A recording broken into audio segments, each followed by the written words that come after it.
Ladies and gentlemen, your favorite white colonizing Zionist prince. Get your white colonizer merch in the description below at thetravelingclat.com. Let's take a look at this clip. My name's Tal, the Traveling Clat. Let's go. And I've got to correct numerous inaccuracies there. Number one, as you very well know, United States law says that a non-citizen is inadmissible for entry into this country if they, and I quote, endorse or espouse terrorist activity or persuade others to do the same. That same law provides you can be removed for the same reasons. That is what Mr. Khalil has been accused of. He has further been accused of by the United States government lying on his visa application. That on its own would be sufficient to remove him from this country. He is being sued as you and I sit here in New York court by the victims of October 7th for terrorizing and assaulting Jewish students, unlawfully taking over and damaging public university property, and physically assaulting Columbia University employees. And you're telling me that it's McCarthyism to remove this individual? Senator, the deportation was started before that lawsuit, before that second question about what he was saying on his forms. No, this is what the government has alleged in open court, Mr. Stern. This is the basis for their removal proceedings. And our law makes clear if you endorse or espouse terrorist activity, you can be removed from this country. He has done so. He's been accused of doing so from the beginning. He's been accused of lying to get into the country. I'm amazed that you're saying that this is McCarthyism. Senator, you weren't here when I quoted part of what Justice Brandeis was talking about the back at a case where there's somebody that was convicted for supporting the Communist Party because they were talking about violence as a political solution. And Brandeis cautioned us that this type of robust speech, as long as... This isn't speech. Lying on a visa application is not speech. Or supporting Seeking terrorists. To assault Columbia University employees and Jewish students is not speech.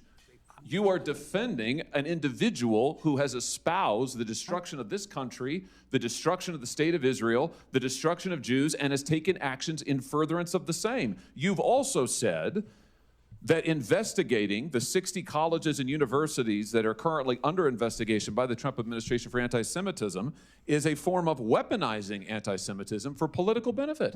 You're opposed to investigating these institutions for anti-Semitism? Senator, I've been very clear that OCR has a very important role, that there are complaints that should go through the process. When you start using the Department of Justice and threatening universities' funding... You are opposed, I just want to get this on the record, you are opposed to investigating Columbia University and others for anti-Semitism? No. That's what you said 6 days ago. I am not opposed to doing it the right way. What does that mean, doing it the right way? Not to claw back funds, not to say we're holding you ransom. We're getting your faculty, Jewish... You were asked about an investigation for failing to protect Jewish students, and you said that's just weaponizing anti-Semitism. It makes students less safe. It is when the I think that's Department of crazy. Justice has a list of places they want to go to. The Senator Markey's question... Oh, I heard Senator Markey's questions. I heard his whole speech. I thought it was insane. I just want to say for the record, I thought it was totally insane.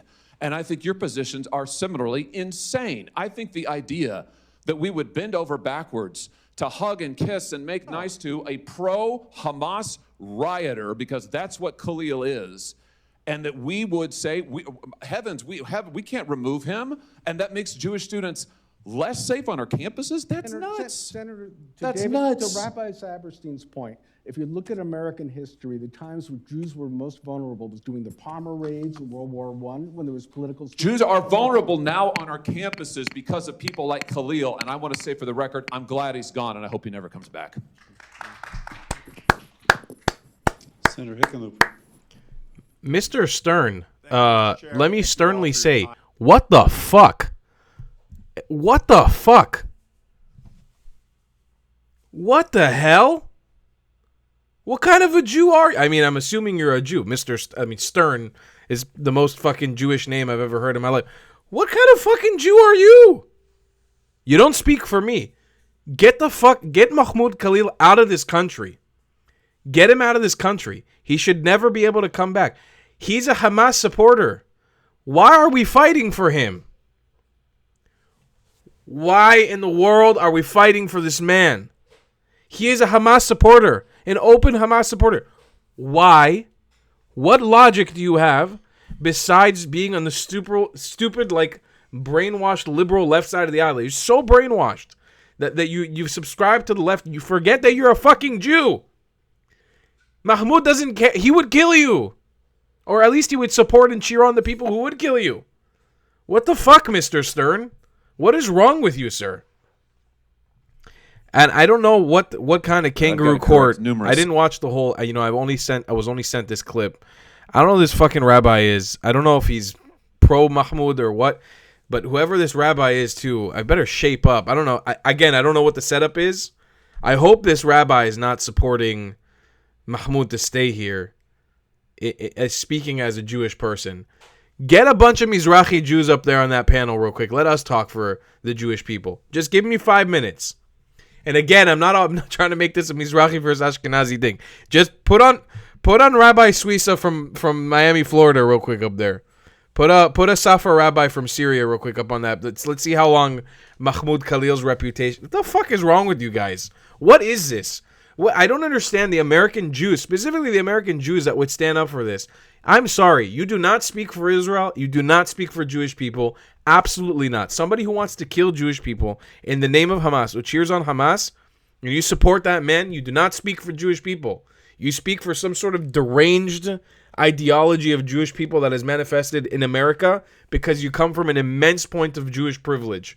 And I say Jewish privilege in a sense of you have never had to deal with Islamic terrorism or with Islamic oppression or Arab supremacy in your fucking life. That's why you get to support Mahmoud Khalil. Sorry for just one moment. You know I love Jews everywhere and I have a lot of love in my heart for every fucking Jew on this planet. But what in the actual fuck? Why do you give a shit about this person? If it only has to do with hating Donald Trump and the current administration, there is something severely wrong with you. The man supports terrorism. Get him the fuck out of America. He doesn't deserve to be here. He does not deserve to be in America. What are you fighting for? Have you lost all of your marbles? Have you lost all your sense? What's the point? What are you fighting for? Make sense of it. God damn. If you believe in my content and want to support me, just know you're... And I'll see you guys in the next one. I love you a long time. Goodbye, Clay. If you believe in my content and want to support me, just know your help is needed. There's a bunch of great ways to support me, being PayPal, Buy Me a Coffee, or joining my Patreon community down below. Patreon is the best way to support my channel, and you'll get a bunch of cool perks depending on what tier you join. Another great way to support me is by buying my merchandise on thetravelingclat.com. I regularly drop new merch designs like this beautiful hat or this amazing shirt, where you can support the channel and get something cool for yourself. I also have an amazing Discord community with people from all over the world. Thank you so much for your support.